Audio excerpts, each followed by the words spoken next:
Hello folks, Michael J here. How you guys doing? Hopefully everybody's doing well. Got a good show lined up for you today. So what we're focusing on is to further develop an understanding of the deep state created by Donald Trump, the depths that he went to overturn an election that was not fake, was not fraud. He set you up back in the summer, long before the November election. This guy's got a history of doing it. He did it with the Republican nominee going back before the election of 2016. There's more than enough video footage to cover that. Ted Cruz and every other candidate at that time made a statement, whereas they inferred when he doesn't win, it's fraud. And so he set you up for it at the beginning. You fall for it. There's a lot of pressure on Mike Pence after November 3 and up till the electoral slate record taking of January 6th. And just give you a bit of an idea, you know, you got to go with the proof, right? You got to go with the proof. Okay, so we're going to go to the main screen here right now. And let's give it to you. So here we have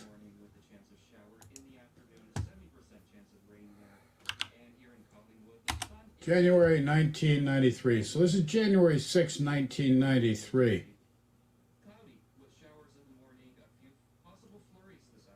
One thing you're going to notice, every one of these electoral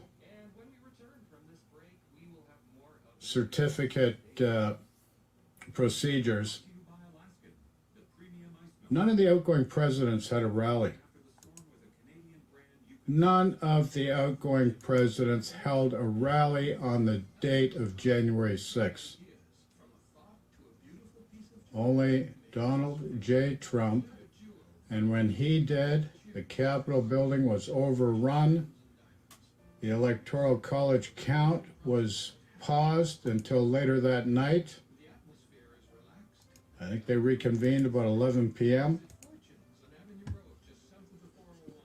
You really got to question why you're allowing these things to go on, why you would think this guy's fit to be a president of the United States, based on what he's doing right now.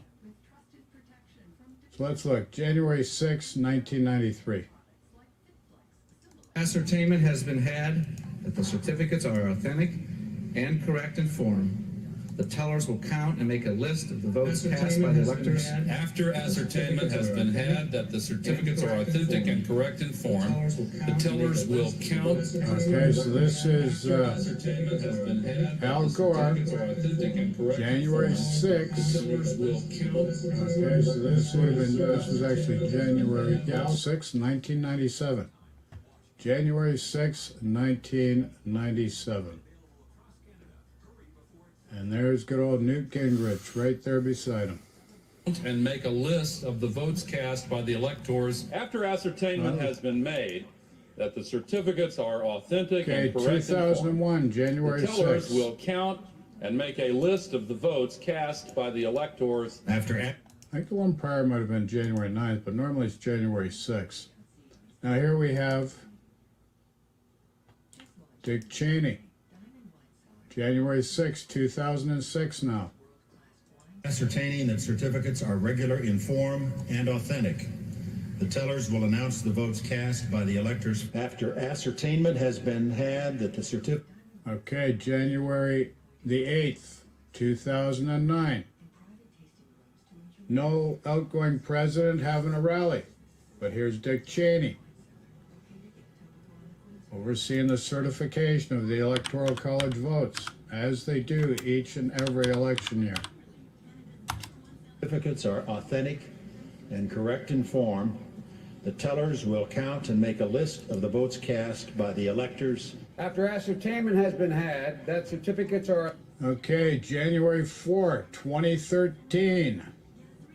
Vice President Joe Biden, overseeing the certification of the Electoral College vote.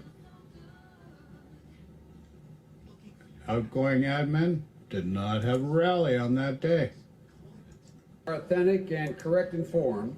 The tellers will count and make a list of the votes cast by the electors after the ascertainment has been had that the certificate. Okay, January 6, 2017. Joe Biden again. Vice President, overseeing the certification of the Electoral College vote. House Speaker Paul Ryan is to his right on screen there. Certificates are authentic and correct in form. The tellers will count and make a list of the votes cast by the electors. Notice the theme? It's a script, right? It's always the same, every 4 years. Yep, it's Whoever pretty is much the acting as the exact president. same. Every vice president that certifies the Electoral College vote of the outgoing administration basically states word for word the same script. It's been happening for years. You've just seen it from 1997 up to 2017. Of the Senate, whoever the vice president is, it comes time every 4 years for them to open up and count all the electoral votes. And it's always. And one other thing, not one outgoing administration during each one of those different time periods that you had seen held a rally and revved up the crowd in that rally to overtake the Capitol building and stop the Electoral College vote. Didn't happen. None of those administrations. January 6, 2021 was the first time. Always the same. I mean, with, one or two little word shifts here and there, it's always the same thing. After ascertaining that the certificates are authentic and correct, the tellers will announce the votes cast by the elector. They say the exact same thing every 4 years. The words shift like a hair or two in either direction, but it's always the same every 4 years. Until this last time. This last time, for the first time ever, started off just like it always does, but then it careened off in a whole new direction we've never heard before. Watch. After ascertaining that the certificates are regular in form and authentic, the tellers will announce the votes. January 6, 2021, Mike Pence, outgoing administration, Vice President, overseeing the certification of the Electoral College vote. Cast by the electors for each state, beginning with Alabama. Here's where he diverges. This has never been, this part he's mentioning, where he mentions Alabama, has never been mentioned by any outgoing administration or vice president of that administration who oversees the certification of the Electoral College vote. Nobody has added to the original script until January 6, 2021. Mike Pence here, and you're going to notice it now. Which the parliamentarians advise me is the only certificate of vote from that state and purports to be a. He mentions the parliamentarians advise me this is the only slate to vote. There's a reason for this, folks. This is why Mike Pence had the parliamentarian add this to the script. Return from the state that has annexed to it a certificate from an authority of that state purporting to appoint or ascertain electors. What was all that at the end? All that stuff that the parliamentarian has advised you, that was all new. As far as we can tell, nothing like that has ever been said at any one of these things. But Mike Pence, when he opened the electoral votes, January 6th last year, he added that whole new bit. The parliamentarian has advised me there's only one document that counts as a certificate of vote from a state, and that certificate, he says, has annexed to it a certificate from an authority of that state. That's all new language that we've never heard before in this context. Vice presidents always say the exact same thing when it comes time for them to announce the Electoral College votes. But when Mike Pence did it, he added this whole new complicated clause saying the parliamentarian had advised him that only one certificate of electors could be counted from any one state. It had to have the explicit blessing of an authority of that state. That was all new. No. And Why is that, you ask? Why is that, you ask? Why would anybody want to do something like that? Why would anybody want to do something like that?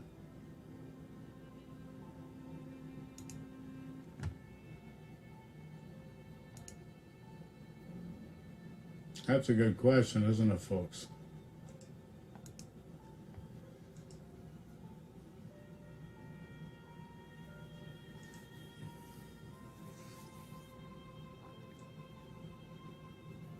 Good question, eh?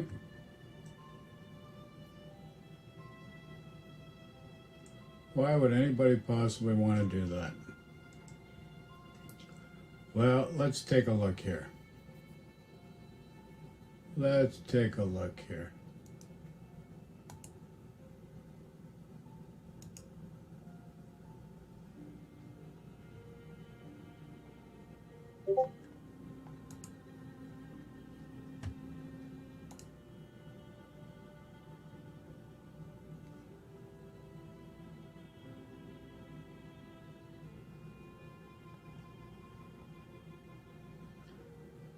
Well, I'm just checking a recent video I did.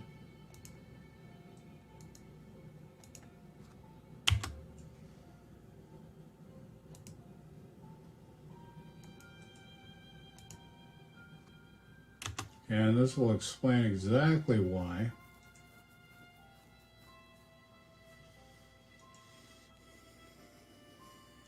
Exactly why.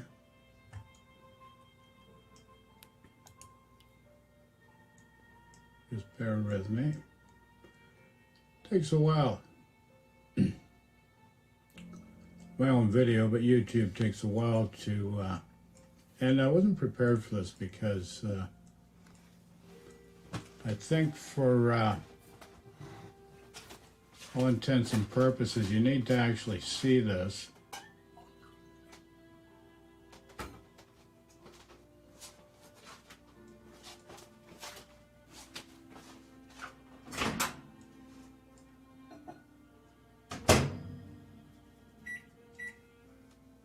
Okay.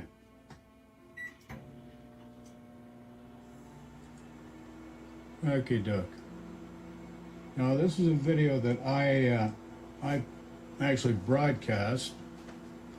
District Court after police blocked the group from entering the state capitol. It's titled Trump's Sedition and Fall of Democracy, End of the Roman Empire. Okay. So this is Lansing, Michigan.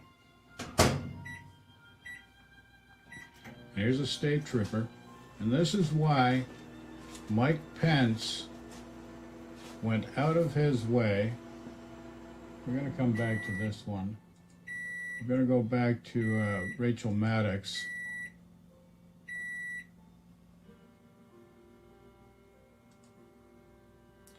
Good old Rachel. Oh, Rachel, where are you? Where art thou? Oh, there she is. Okay.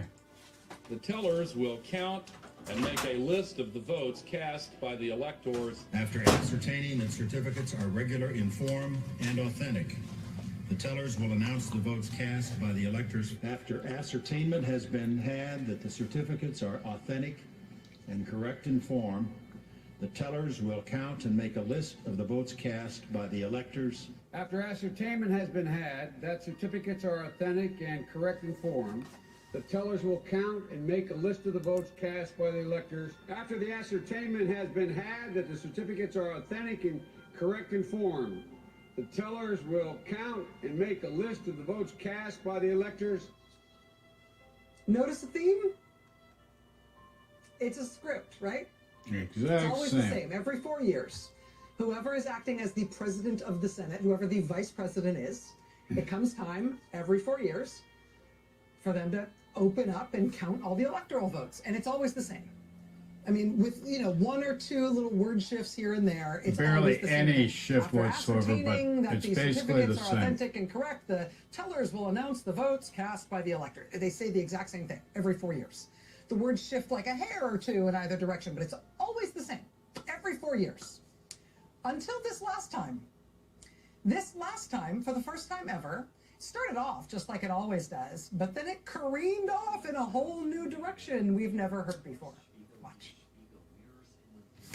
After ascertaining that the certificates are regular in form and authentic, the tellers will announce the votes cast by the electors for each state, beginning with Alabama, which the You notice here, casting for each state, beginning with Alabama.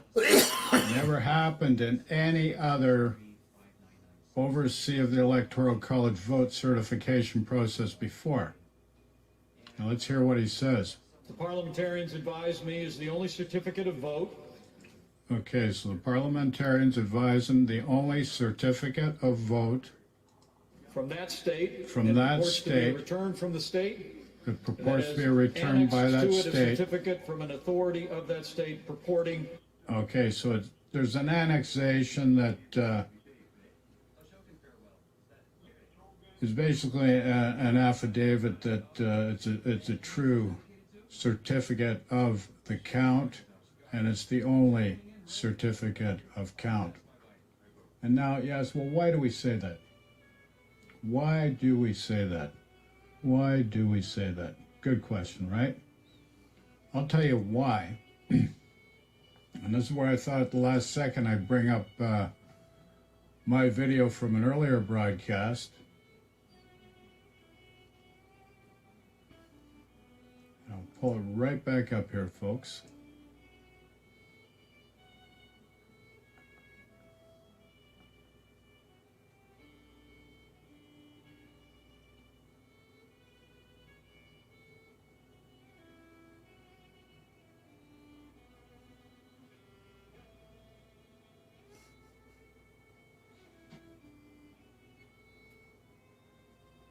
Where did it go? What the heck? I didn't close it, did I? Shouldn't have. I shouldn't have, folks. Oh my. Did that happen? Quite embarrassing if that happened. Oh my. Oh my goodness. Okay, just gotta pull it. Oh, you know why? I know why. Silly moi. It came up in a different browser. That's why. The different browser, monsieur. Hey, shit. Pardon me. Stuff happens, folks. Okay. So here we go. So... This is in Michigan, okay? The Republican Party and Republicans conveyed fraudulent documents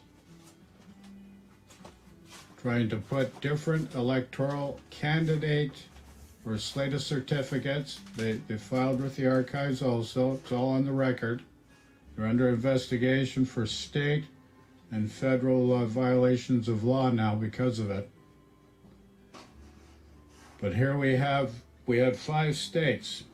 You had Georgia, you had Nevada, you had Michigan, Wisconsin, Arizona. Republican Party people conveying false fraudulent documents, making false fraudulent statements that they're true.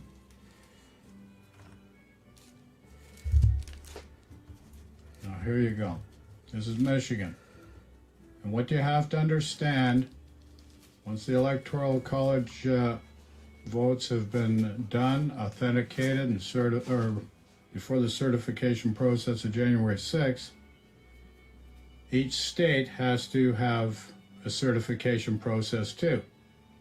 and they know who the electors are for that, and they have a list of that.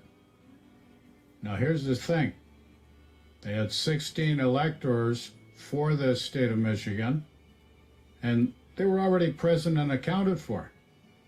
You've got Republican Party people that had already submitted fraudulent documents to the archives, with them now too as well, and submitted them to the other parties as well, trying to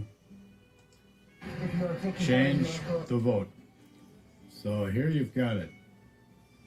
Here are the Republicans. They've got all their phony documents on hand. They're trying to storm and represent as the electoral representatives of the state. Meanwhile, I believe it was 16, was already there and accounted for. You know, they do have a list.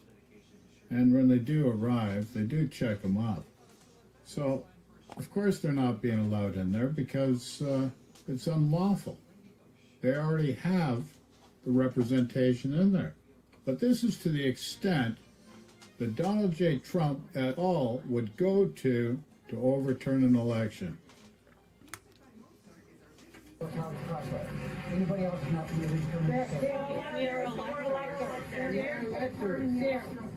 the electors are already here, they've been checked in. Not all the electors are inside. Yeah, not the phony ones. The electors that you've been advised by the governor's staff that we're going to be here to vote in the electoral college have been checked in, they're already here. But the GOP electors, I'm sorry. I understand. The Capitol is closed.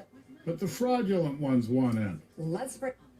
That's it. The fraudulent ones want to be in there.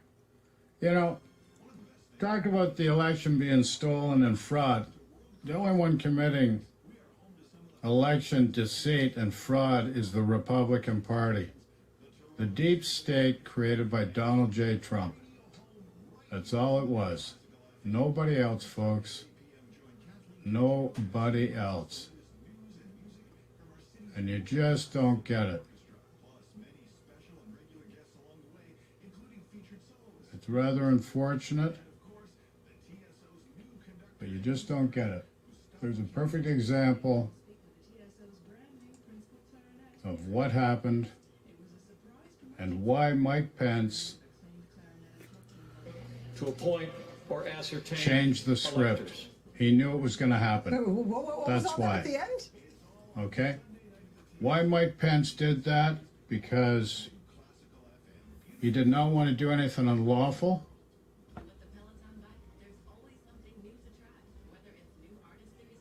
You heard me right. He did not, Mike Pence did not want to do anything unlawful, as per the Constitution of the American Republic. All that stuff that the parliamentarian has advised you, that was all new. As far as we can tell, nothing like that has ever been said at any one of these things. Yeah. But Mike Pence, when he opened the electoral votes, January 6th last year, he added that whole new bit. The parliamentarian has advised me there's only one document that counts as a certificate of vote from a state, and Okay, so what that tells us, folks, is this. Mike Pence knew this well ahead of advance that Trump et al.,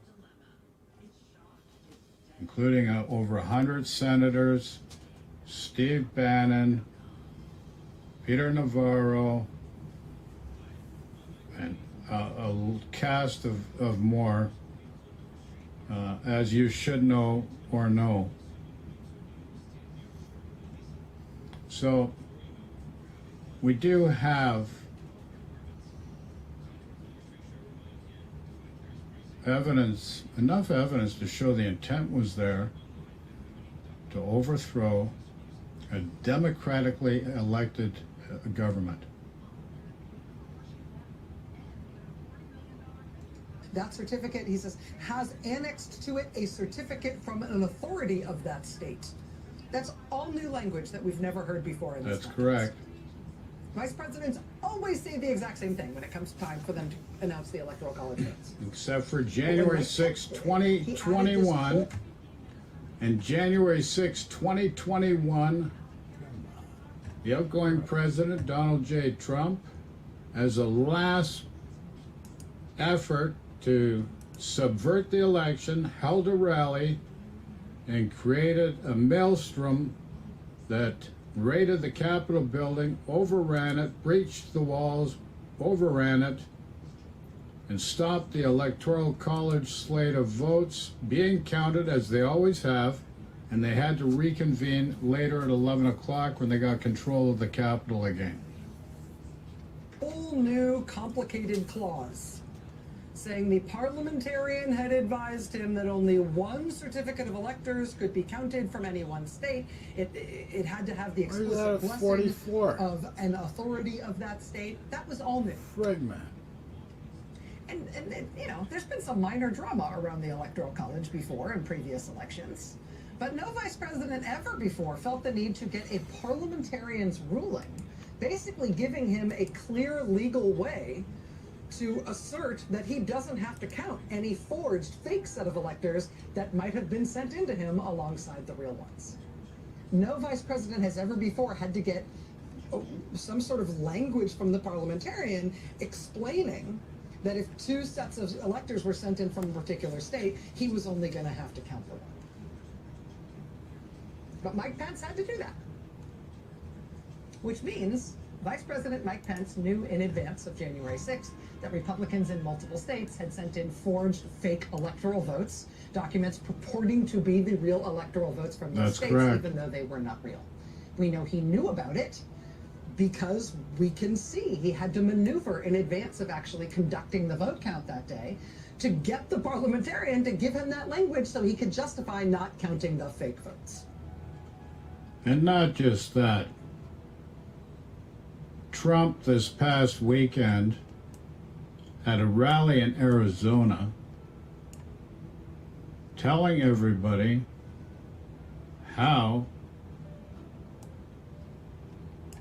he's going to get new state legislators, new state governors, and new attorney generals so that this won't happen again.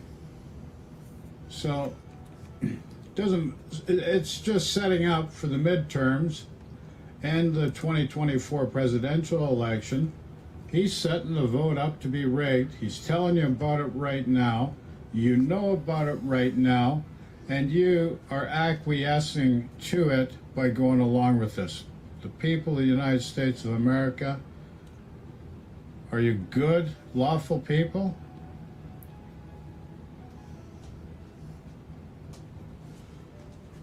Never before in the history of the Republic have you had anything as bad as this ever happen. One of note was what they called Watergate. A guy by the name of Nixon. But at that time, the Republicans in Congress and the Senate, they understood their role, and that was to reinforce the law. And Barry Goldwater told Nixon, we are not going to be complicit to criminal activities. We are here to serve the people of the United States of America. And that's why Nixon resigned. Nobody in the Republican Party has even come close to the actions of a Barry Goldwater. Let's go back to the video here. Reporter Kyle Cheney at Politico.com gets credit for catching this. And catching it at an auspicious time. It was two... Yeah, read this. These are the minutes of the word of each script. And you can see for yourself the difference in the wording. 2005, 2009, 2013, 2017, and then all of a sudden 2021, there's a big difference. Why is there a big difference? Vice President Mike Pence knew his party, the Republican Party, was committing fraud, committing unlawful acts to deceive the American people. 2:55 in the morning on the night of January 6th last year, 2:55 a.m. January 7th, this is the night after the Capitol had been attacked. Kyle Cheney that night made note of how Pence's language seemed to be different than all previous vice presidents had used for every previous electoral vote count. Mr. Cheney was totally right. It's totally obvious once you lay down what Pence said. All that extra verbiage that Pence added alongside the very austere, almost exactly unchanging language from all the other times the vice president has done the vote count in modern times. Reporter Kyle Cheney figured that out based on the changed language that Pence used. Figured out that Vice President Pence's office must have worked with the Senate parliamentarian ahead of time to head off this stunt, to head off this part of the plot, to head off what Republicans were trying to do, sending in these forged electoral college votes, which they did, in fact, not just fill out and keep. They filled them out, signed them, and sent them into the National Archives and to the United States Senate as if they were real. Yipperdoodle, folks.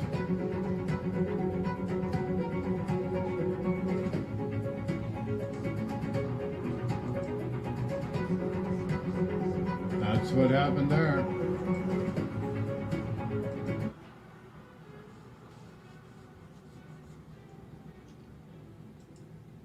And you're letting this kind of stuff happen. Letting this kind of stuff happen. So now you're seeing how the only one, or the only ones, committing election fraud are the Republican Party of the 2020 election. They're the party committing the fraud. You've seen it right here for yourselves. Now, what's more disturbing is what I've told you before. And, you know, you've had the Republicans and Donald Trump whip up the people of the United States of America in order to overrun the Capitol building, stop a government electoral college vote. And I got to tell you, one of the senators involved with that, Marjorie Taylor Greene. And guess what? She's at it again. This girl is at it again. And you see right here. Americans, and gives us the ability. So she is saying here right now, the Democrats, got to understand the Democrats and the Republicans are political parties that are protected under the Constitution. And now she's saying the Democrats, she's inciting hate, she's creating a belief system with no moral right to do it, let alone act upon it by stating it verbally to the public. But she says the Democrats hate our Second Amendment because ultimately the truth is it's our Second Amendment rights. Yeah, you do have Second Amendment rights, a right to bear arms and to protect Americans. And as the founders originally intended, in the event the British tried to overrun the government and take over the country again. Not to take out a political opponent that is protected under the Constitution. Do you not understand the problem with this? And then she's calling her opposition a tyrannical government, which is adding more fuel to the fire and creating a civil war. You've never had this since the time of Abraham Lincoln. Never. until you've had Donald J. Trump, who has been so divisive or divisive, to actually put the country in a state of possible civil war. You've seen Americans fight Americans in the Capitol building, the breach of the Capitol building and the overrun of it, and its due process, which is a serious crime. Americans doing that to Americans. What do you think how the Capitol Police felt? And the Washington, D.C. police to back them up. How do you think they felt? Americans fighting for them? A country of freedom and liberty?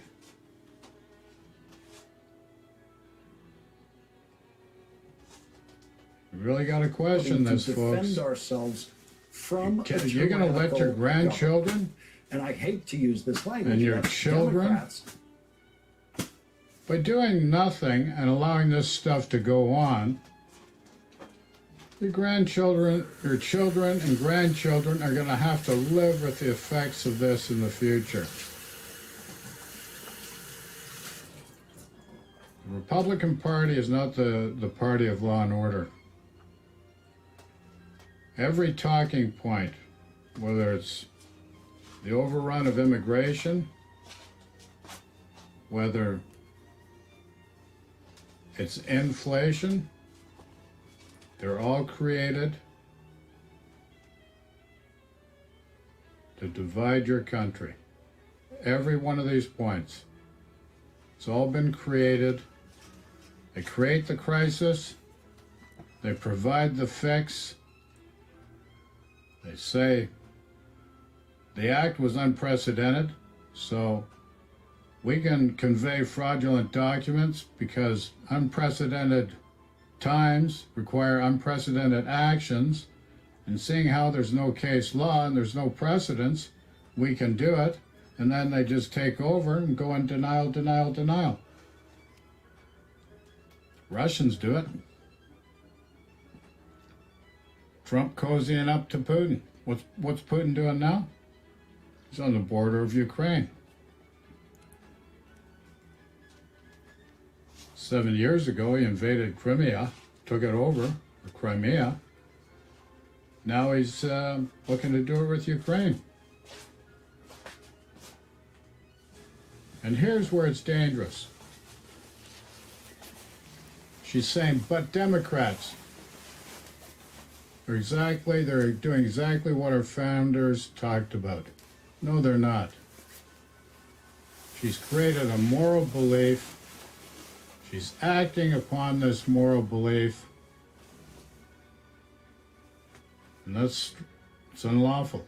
When you exert your will in a manner that denies other people's their free will to life and liberty, just because you have a moral belief does not give you the right to act upon it. And don't ever forget that.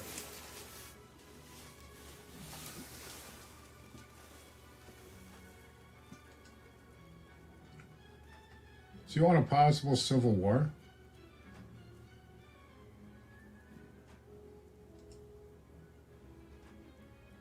And then here's another thing. Louis DeJoy, Postmaster General. You know, funny thing, you donate $1 million plus to Trump's campaign, you get these plum jobs. Well, anyways, you got a global health pandemic. It's a serious situation. And Trump puts Louis DeJoy in a position of overseeing postal operations across the country. What's he start doing? You got a global health pandemic. Got to use the post office now more than ever because you got a virus that's killing people. Been doing mail-in voting for many, many years. And you might say, well, mail-in voting, fraud. You were set up for that too. It didn't happen. You had multiple audits of each state. There was no fraud of substance whatsoever. other than what normally has been the case for decades at the most. So Louis DeJoy brought into a congressional meeting to ask questions. Why you remove the mail sorting machines and mailboxes?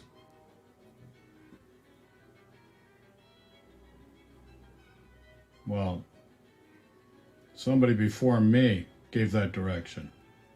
Well, why is it being done? I don't know. And then one of the congressional persons, well, are you going to put them back? He said, no. Well, if he doesn't know who did it, he doesn't know the reason why it was done. There's a global pandemic, so the need for the Postal Service is more than ever. So why is he adamantly saying no? What the congressional people forgot to do was follow up with an appropriate question. Why are you not putting them back, Mr. DeJordy? And another thing, and I've mentioned this before, in Texas, you had one drop box for 1,300 square miles.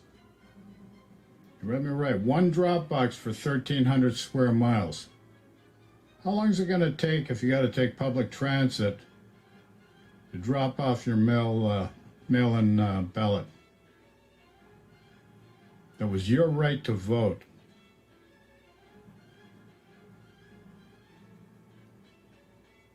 So now, you've seen Trump, the head of the Republican Party, and you've seen other people in the Republican Party fall in line.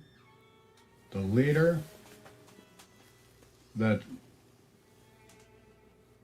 every act that he does, everything he does, all roads lead to Putin. Don't you ever forget that.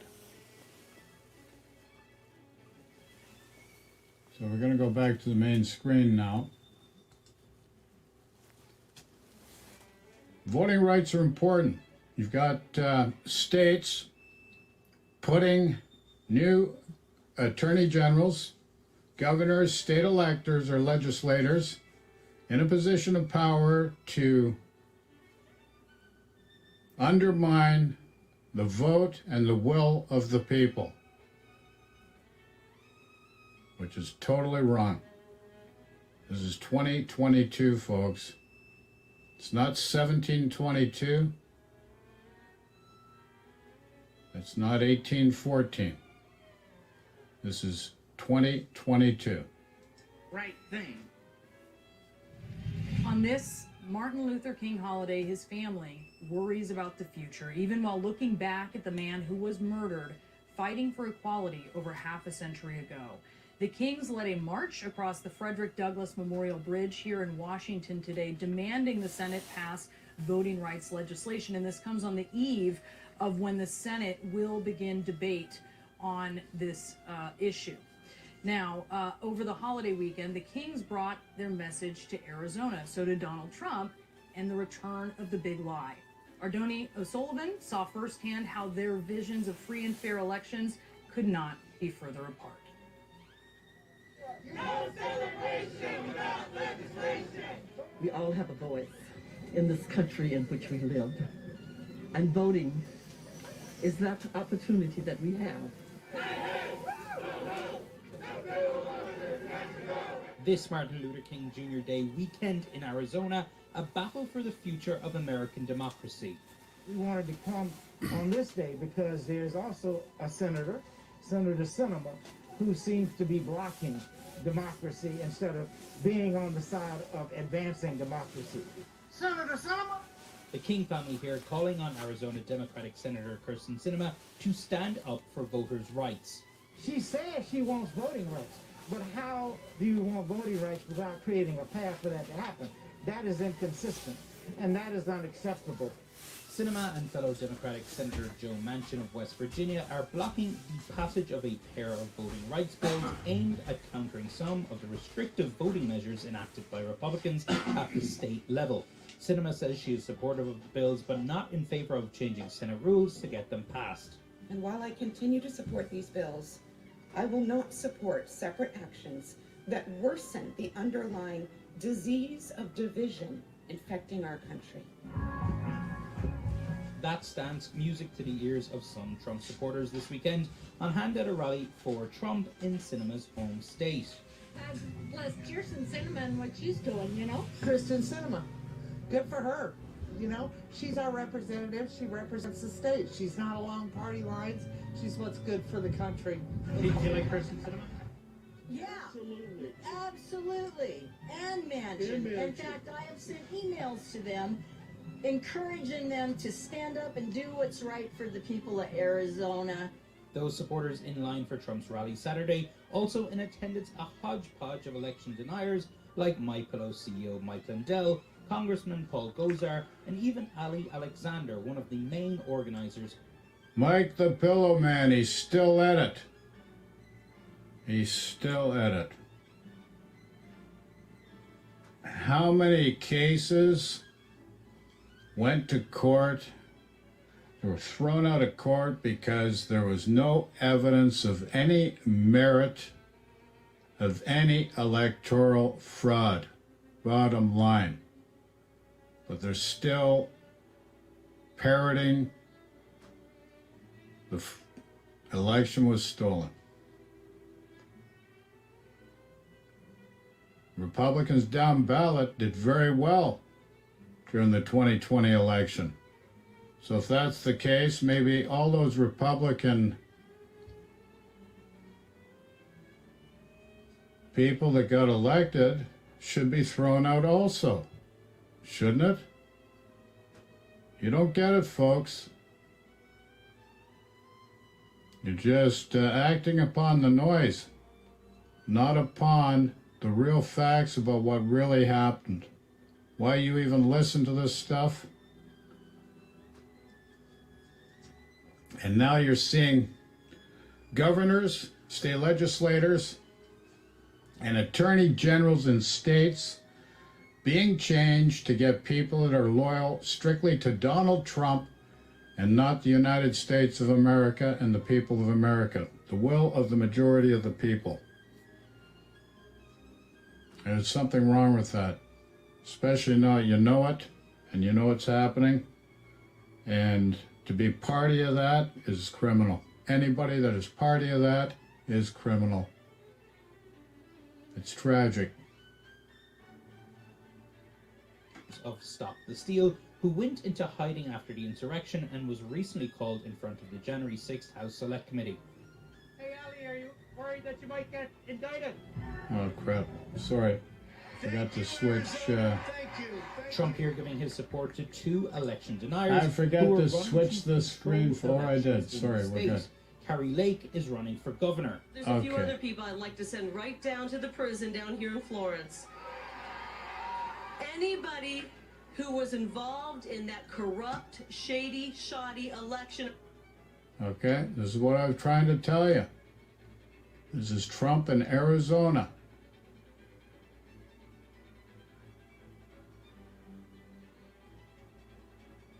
Back it up a bit here. There we go. Indicted. Thank you, Arizona. Thank you. Thank you, Arizona. Okay, so this is the very same weekend, this past weekend, Martin Luther King March in Arizona for voting rights. Trump's holding a rally right here in Arizona, and this is after Republicans were found to have conveyed fraudulent documents, made fraudulent representations to overturn the electoral slate of votes. And now he's telling you he's going to change the state electors, state governors, state attorney generals to make sure this doesn't happen again, so that he can get away with it.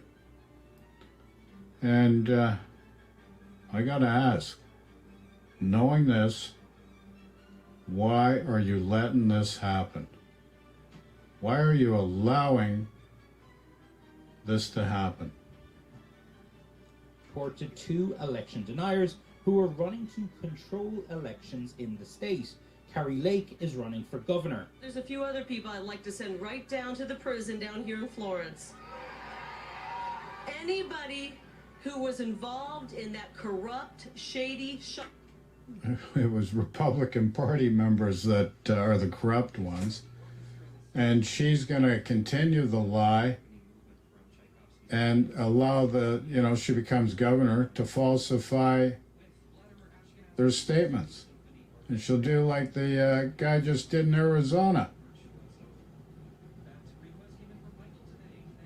Well, it's unprecedented times. Requires unprecedented action. No case law, no precedents. So, as I said before, they create the crisis. Crisis doesn't exist, but they create the crisis.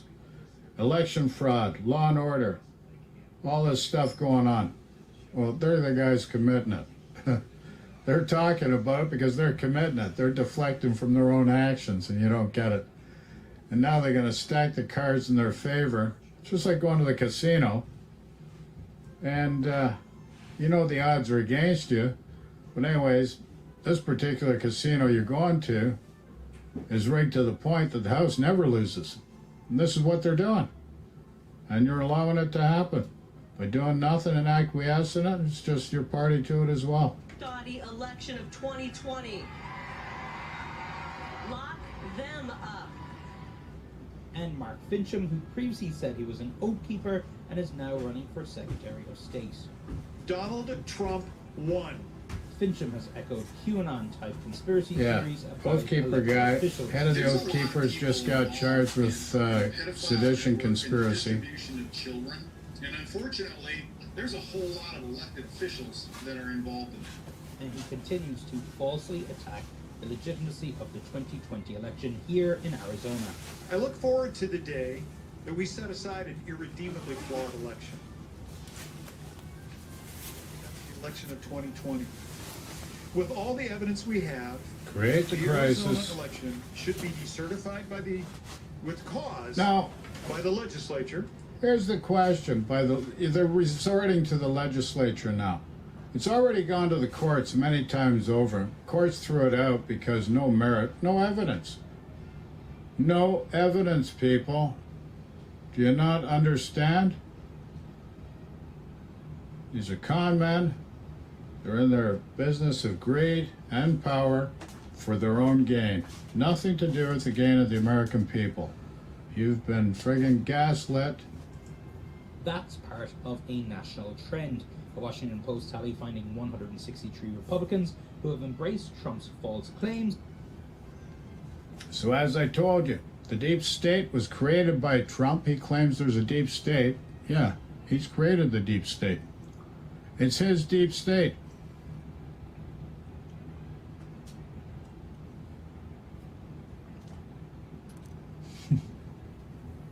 Unbelievable.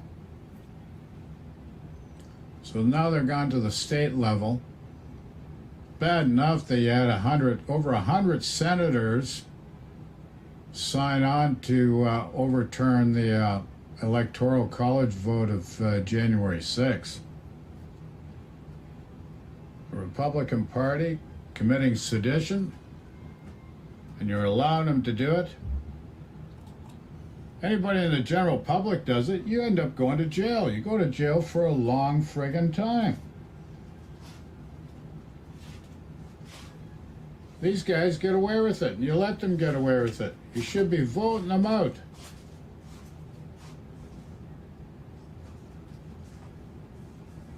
Trump's a friend with Putin. We've got to be good ties with Russia. They're good. Here they are looking to invade Ukraine. Like, come on.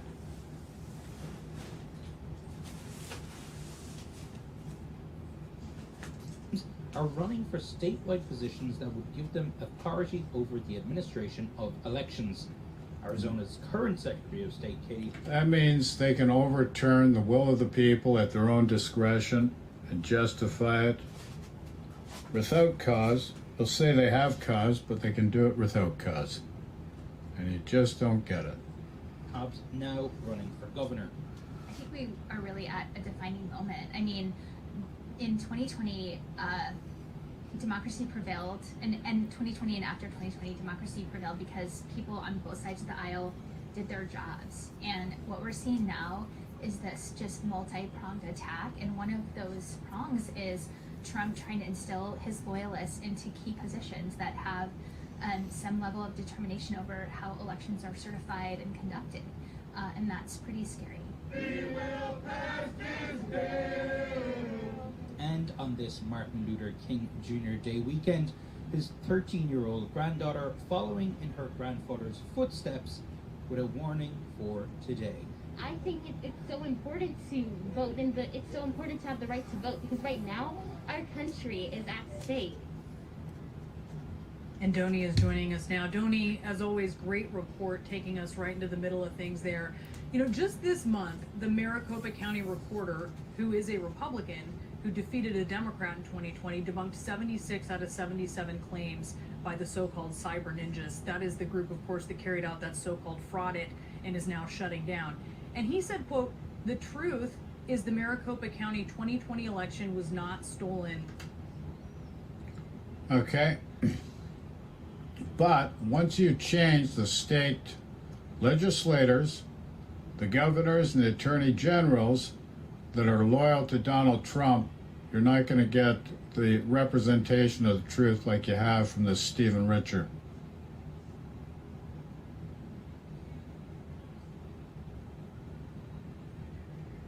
You are not going to have the truth. You're going to, the fraud is the Republican Party under Donald J. Trump.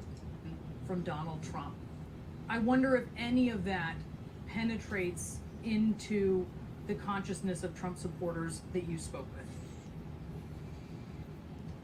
Yeah, I mean, that Republican election official is an example of somebody that many Trump supporters and Trump himself, of course, wants to get rid of. I did think what was quite notable about this trip to Arizona, you know, for so much of the past year, we have heard outlandish and really, really crazy conspiracy theories about voting, whether it was, you know, Hugo Chavez, voting machines swaying the election for Donald Trump, and pieces of paper from China some way changing votes. A lot of that stuff seemed to die down, at least based on the people we had spoken to, and they were back talking about more generally the election being stolen, and talking more along the lines of the restrictive voting measures that are being brought in by Republicans at a state level.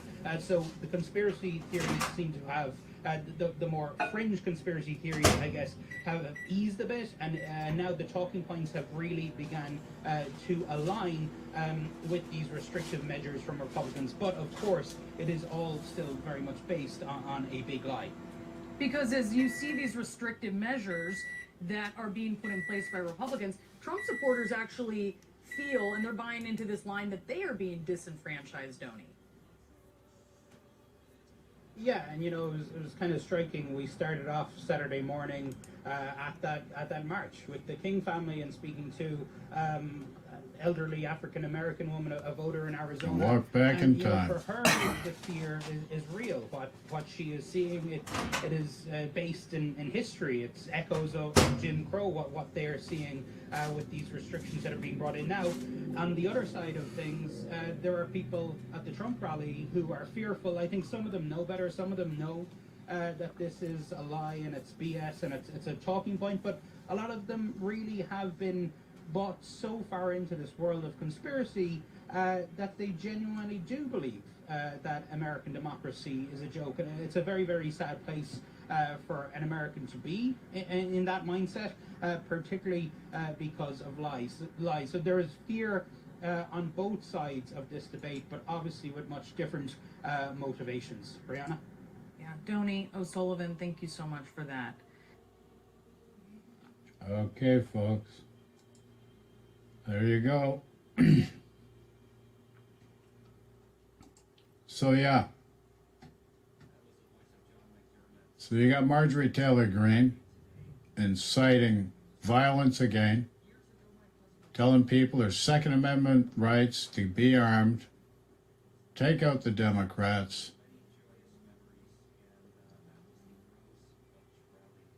Republican voting restrictions. So let's look at the Republican voting restrictions now.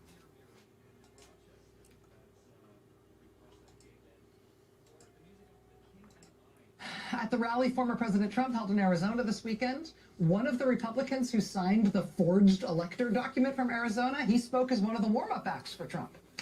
Because why not? This is what a rally is like now for the presumed Republican presidential nominee in the next election. Who won the election? You're right, Trump won! Trump won! We are going to fix... Well, they convey fraudulent documents, and I guess they figure if they get Trump back in as president, they can get pardons again. Who would have thunk, eh? 2020, I hope that we're going to decertify 2020. How about you?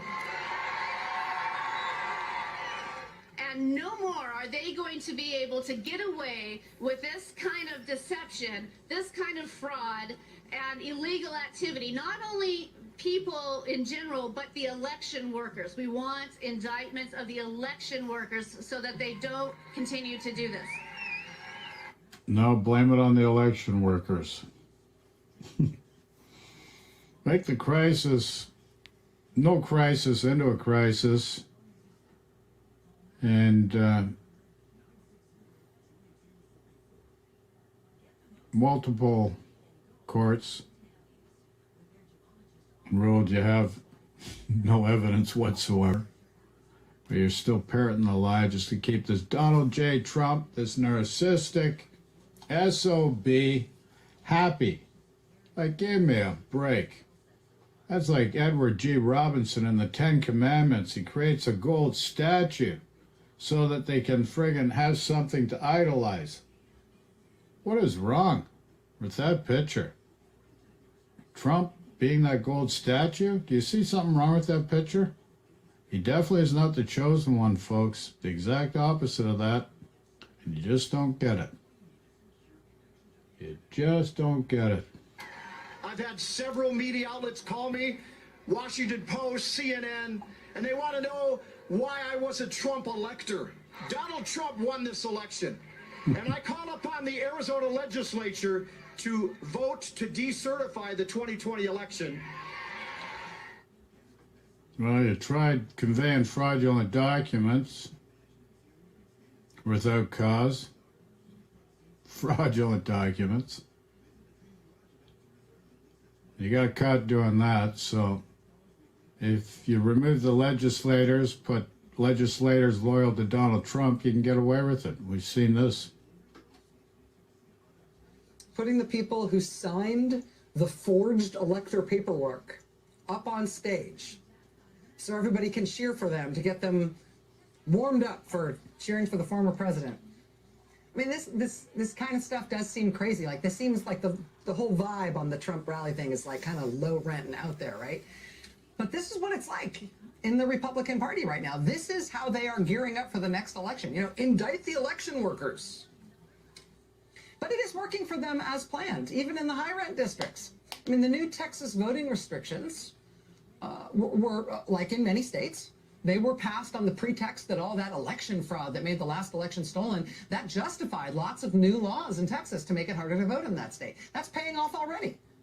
You saw the headline this weekend. Election officials in Texas reject hundreds of ballot applications under the state's new voting restrictions. Quote, election officials in one of the most populous counties in Texas have rejected about half of the applications for ballots because of the state's new voting restrictions enacted by Republicans last year. Texas Republicans last year passed their bill establishing new limits on voting over the objections of Democrats, part of a wave of efforts led by Republican-led states, a wave of efforts by Republican-led states to impose new restrictions.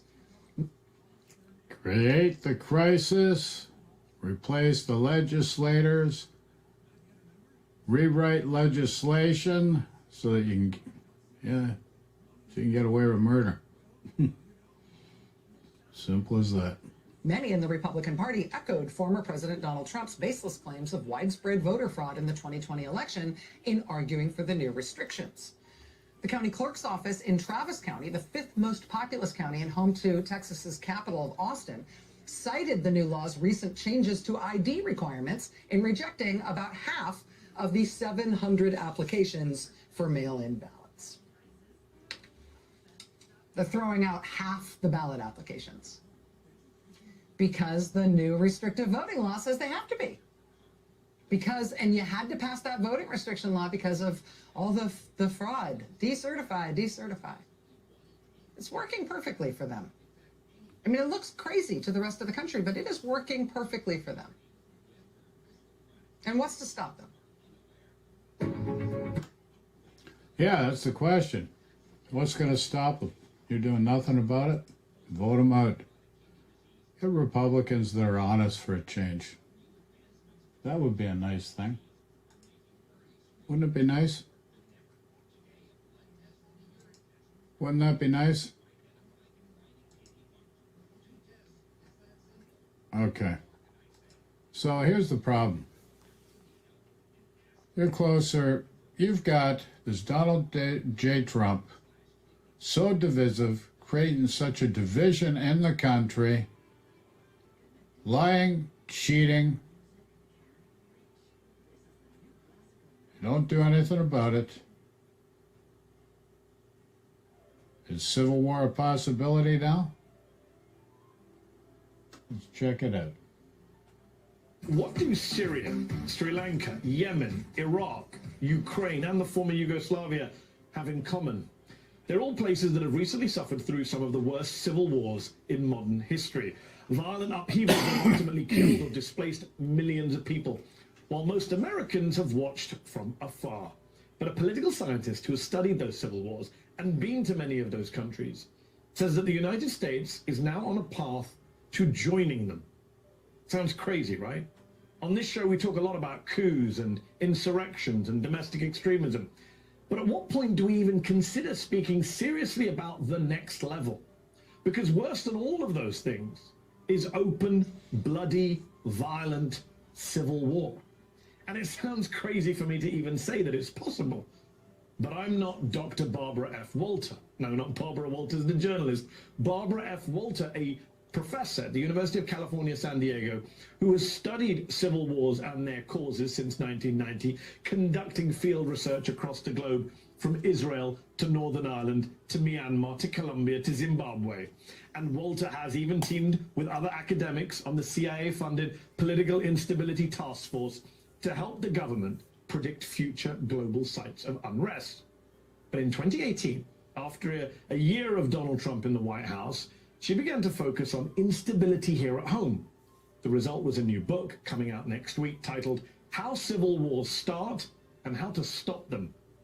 In it, she warns that the worst case scenario could in fact happen here in America. Quote, if you were an analyst in a foreign country looking at events in America, the same way you'd look at events in Ukraine or the Ivory Coast or Venezuela, you would go down a checklist, assessing each of the conditions that make civil war likely. And what you would find is that the United States, a democracy founded more than 2 centuries ago, has entered very dangerous territory. She cites Slobodan Milosevic, the bloodthirsty Serbian president who vilified other Yugoslavian ethnic groups and spurred the Balkans War of the 1990s, as evidence that the groundwork for civil wars is often laid by what political scientists call ethnic entrepreneurs, who make the fight about their group's position, their group's status in society. Sounds familiar, doesn't it? It's not just about economic anxiety. Surprise. Plenty of countries have extreme polarization and factions. Walter says that the ones that erupt into civil war have something else in common. They're not entirely democratic and not entirely authoritarian either. Have a look at Iraq, what happened there after the US invaded and brought in a kind of democratic system. Walter says, quote, it wasn't the poorest countries that were at the highest risk of conflict or the most unequal or the most ethnically or religiously heterogeneous, even the most repressive. It was living in a partial democracy that made citizens more likely to pick up a gun and begin to fight. No sweat, right? We're a democracy. We're fine. Not so fast. For years, political scientists have used a special scale from -10 to 10 to +10 to measure how democratic a country is. The US has historically been a +10, at least since the last civil war or thereabouts. But under Trump, that number declined steadily. And in the aftermath of the 2020 election, the US dropped to a +5 rating. the lowest since the first Civil War. By that measure, we're no longer a full democracy, but what political scientists call an anocracy. And that Walters says that is the Civil War danger zone. Combine that with our extreme factionalization, rising attacks by right-wing extremists, and the easy availability of guns, of conspiracy theories, of misinformation on social media, and you have a tinderbox that most Americans don't or won't recognize, including most American politicians. I mean, how are we supposed to react to comments being made at right-wing conferences like this one? At this point, we're living under corporate and medical fascism. This is tyranny. When do we get to use the guns? No, and I'm not, that's not a joke. I'm not saying it like that. I mean, literally, where's the line? How many elections are they going to steal before we kill these people? No, I'm being serious, he assured the crowd, which should be a warning to the rest of us.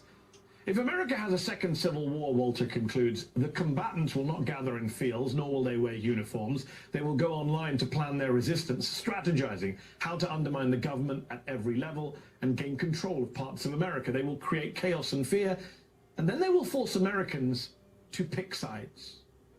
I mean, that is both chilling, but it also sounds kind of like where we are today. So how likely is civil war here in the coming months or years? I know it feels almost absurd to even ask the question, but how would we deal with it if we were to have another civil conflict in this country? And perhaps most important of all, what can be done now to prevent such a catastrophe from happening again in America? Who better to ask than the author herself? Joining me now is Barbara F. Walter, Professor of International Relations at UCSD and author of How Civil Wars Start and How to Stop Them. Thank you so much for joining me on the show this evening. You make it clear in your new book that we're not talking about Gettysburg or the siege of Petersburg. We're not talking about that kind of conflict. We're talking about a scenario you put forward, which is very different. Talk us through that scenario and how we get there in your mind. Yeah, one of the reasons why most Americans can't even conceive of a second civil war here is because they're thinking of the first one. They're thinking about two large armies meeting each other on a giant battlefield, men in uniforms dragging cannons. And the reality is that's the old 19th century version of a civil war. 21st century civil wars don't tend to look that way. And they don't tend to look that way in part because governments, militaries, including the United States, of course, have become much, much more powerful. One of the things that most Americans don't know was that the U.S. Army back in 1860 was really small and weak. There were only 16,000 soldiers. Think about that, 16,000 soldiers. And most of them were stationed west of the Mississippi to control Indian uprisings. So if you were the Confederacy and you were thinking about challenging the U.S. government, it was not crazy to think that you could actually win that war. It is crazy to think you could win a war against the U.S. military today. It has over 2 million people under arms. And so what's happened in the interim is that insurgents have shifted to a different strategy, the strategy of the weak. And so 21st century civil wars tend to be more like insurgencies. They tend to be decentralized, fought by lots of small groups, militias, paramilitary groups, sometimes working together, sometimes not working together, and they're using unconventional tactics. And we've seen that. Here, assassination We've there. seen that abroad. We've seen that abroad. We've seen that in places like Iraq. What's shocking is that you're saying this could be coming to a city or town near you. I mean, we've already had domestic terrorist attacks. We've had the insurrection that we'll be commemorating tomorrow. But you're talking about something more widespread in the coming months and years. And I just want to clarify this. This is in your view, a Republican Party, a right-wing caused problem, is it not? Because in the book you do say there are signs that people on the left are also getting armed, are more willing to see political violence than they were before, and we always hear about Antifa from the right. But in your view, what we're talking about in terms of a civil conflict, this is far-right militias, far-right activists. Yeah, so I've studied every civil war that's happened since 1946, and I've collected and analyzed an enormous amount of data. And we actually have a good idea who tends to start civil wars. And again, this is surprising to most people. It's not the poorest people, as I said. It's not immigrants. It's not groups who are particularly heavily discriminated against. It's not the really weak people in society. The people who tend to start civil wars are groups that had once been politically dominant, but have either lost power or are threatened with losing power. So when you think about this country, we know that there is a group that has dominated politically, socially, economically for the entire time of this country, right? It's white Christian Americans. And we know that demographically they have been losing power for decades. And we know historically that these types of groups tend not to go down without a fight. Sadly, your book has led to some lively debate among political scientists, including on Twitter. Dartmouth professor Brendan Nyan and a few others have argued that the very term civil war is overly broad, not particularly enlightening, and could make it easier to dismiss the very real threats that you're highlighting. What's your response to that? Well, civil wars is a term that is quite broad, and underneath civil wars comes lots of things from minor coups to full social revolutions. And I think on some, I think that comment in some ways is quite good. We should be very careful about talking about civil war because people tend to believe it's going to look like the last one. And the reality is we have to be very careful. The reality is, no, it's done differently. You're already seeing it happen now in the gaslighting of the United States of America by the Republican Party, conveying documents in 5 different states that were fraudulently conveyed, making false statements, authentic documents, whereas they're not. They're fraud, just to subvert the vote that was already in place, to overturn what already happened. It's a sad state of affairs, but it can snowball real fast and get out of control, and you don't realize it. So you better be worried. You better do something to stop this and stop the lies about the stolen election. It wasn't stolen. Careful to inform them, no, it's going to look quite different. And that's especially important because then they can identify when it's happening, rather than say, oh, we're fine. We don't see a big Confederate-like army forming, and therefore everything's going to be okay. No, it's going to look something more like the Timothy McVeighs of the world who are blowing up federal buildings. It's going to look more like the storming of the Capitol. This is what civil war today is going to look like. And in your book, you also point out that some countries have been close to civil war, like the US, you argue is now, but have come back from the brink. You cite the example of apartheid-era South Africa, or the transition away from apartheid-era South Africa. What are the lessons there for the US? How do we stop this from happening? Yeah. So back in 2011, the World Bank commissioned a report from me about how do people escape what we call the conflict trap. Countries that experience one civil war, like the United States, tend to be significantly more likely to experience a second or a third civil war. And they wanted to find out, what did countries do to escape this? And when you look at all countries over many, many decades, what you find out is that the ones that escape the conflict trap all do the same thing. They institute significant political reforms and they strengthen their democracy. They double down on democracy. And the ones that don't do that are the ones that experience repeated violence. And so when you look at South Africa, if you had asked Civil War experts in the Okay. Did you hear that, folks? This is within your control. It's within the control of the people. So if you do nothing, you've got no reason to complain when a civil war or separation of the country happens. So you're seeing voting rights suppressed. You're seeing legislators and state electors and attorney generals and governors changed in order to overturn fair elections that may not be in their favor, in favor of an autocrat. So this is your choice. You've got the free will, folks.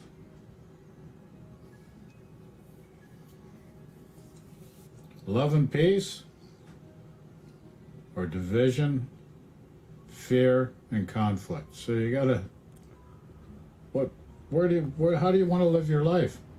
Do you want to live your life in love and fear, or fear? Love or fear? Peace or conflict? So you got a choice here.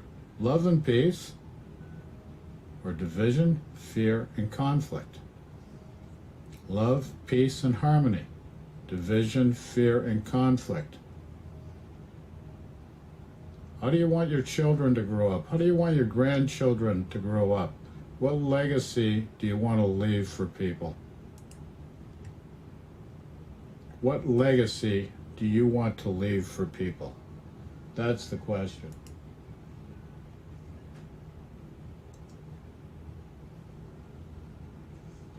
So, suppress the vote, continue with more division, fear-mongering, and conflict. You can go the route of a possible civil war. Or do you want to double down on democracy, open up the vote, true democracy, instead of subverting and oppressing and suppressing the vote, double down on democracy for love and peace? Like, it's your choice. You got the free will to make that choice. You can either vote for ascension or descension. It's up to you. You have the free will, America, to make a choice. Ascension, love, peace, and harmony. Descension, division, fear-mongering, and conflict. Your choice. So, thanks for watching, folks. I hope this was an eye-opener for you. And